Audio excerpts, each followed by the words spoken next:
Marcus Aurelius, who was once the most influential person in the world, tried to live a virtuous life following the Stoic philosophy. Unlike many Roman emperors, he did not give in to the abundant pleasures available to him, avoiding excessive drinking and watching cruel shows at the Colosseum. Marcus Aurelius was motivated by the desire to fulfill the mission given to him by fortune, which was to serve humanity. Therefore, he had a deep commitment to his purpose. However, to achieve this, he knew he had to reduce his worry for things that were not worthy or wise, and there were many such things. One of the key concepts in Stoicism is the distinction between what we control and what we don't control. Most things, if not all, outside of our own actions are beyond our control. Does this mean we should give up on the world? Not necessarily, but the Stoics think that we should be realistic about our limited impact on these things, and that we create unnecessary stress for ourselves if we are not. When life becomes painful, it often means that we care too much about things that are out of our hands. By doing so, we unknowingly give these things the power to control and influence us like puppeteers. Ironically, we then blame these puppeteers for our misery, not realizing that we have allowed them to do so. However, by detaching our emotions from these things, we take away their power over us and give ourselves the peace to remain calm. For Marcus Aurelius, being calm in the face of things he could not control helped him deal with the many duties and challenges he faced as an emperor, and to focus on the task he believed he was assigned by the gods.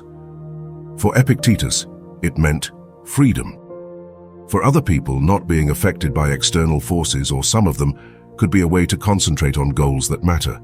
And for others, it could simply be a path to a happy and carefree life.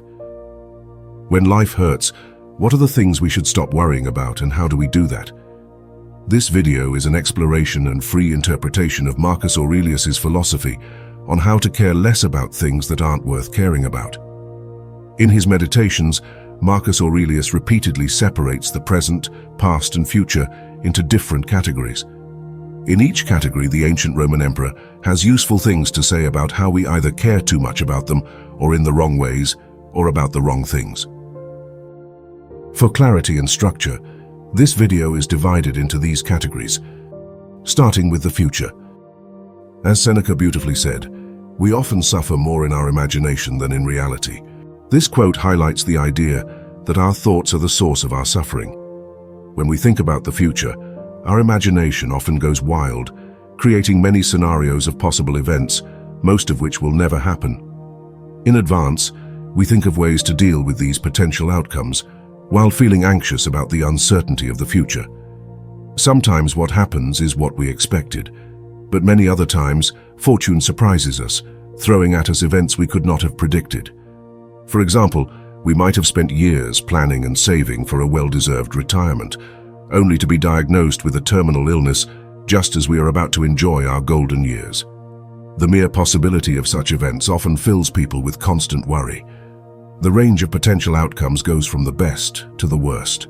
What if a devastating Third World War erupts? What if we face a complete financial loss?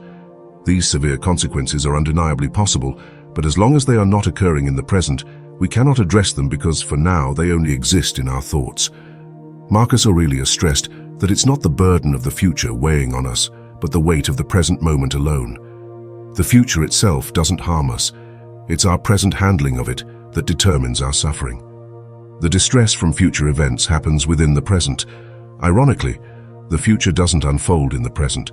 When we encounter it, it's already the present. Therefore, the misery associated with the future arises from our current worries. Caring too much about future events makes life painful as we suffer them in our imagination, letting them dictate our present. Marcus Aurelius advises against letting the future disturb us. If we can navigate the present effectively, we can confront future challenges with the same weapons of reason. He discourages dwelling on potential dreadful scenarios, urging focus on immediate circumstances. The attitude resembles amor fati, the love of fate, fortified with trust that we can get through it. Reflecting on the past, Marcus Aurelius reminds himself of the fleeting nature of existence. Both past and future are realms we cannot operate in. What's gone is gone. He emphasizes living only in the present moment, as our lives are short and confined to a narrow corner of the earth. Despite this, we often overly occupy ourselves with the past and future. Marcus Aurelius sees the past as insignificant at present, acknowledging its influence but highlighting the limitations of our scrambled memories. Rather than being emotionally attached to past events, Marcus Aurelius focuses on his reaction toward them. He considers unfortunate events not as misfortunes, but as opportunities to remain unharmed.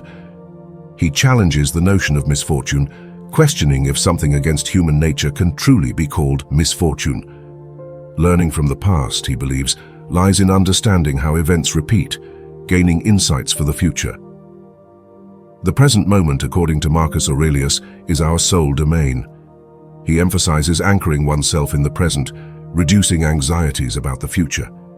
Excessive concern about current matters lacking true significance leads to discontentment. Being emotionally disturbed by what fortune throws at us is pointless. How we react is within our control. Accepting the ways of nature, Marcus Aurelius sees the law of nature as our master.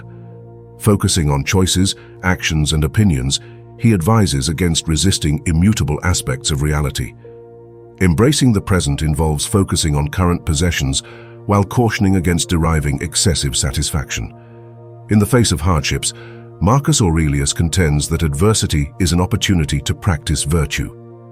The essence of living is not dictated by external circumstances, but by how we confront situations. The exercise of rational virtue, according to Marcus Aurelius, should be our primary concern in the present moment. And that is all with this video. We hope you did learn something from this video. If you watched this video till the end, please comment. I will rise. We will try to reply to every comment. Thank you for your time.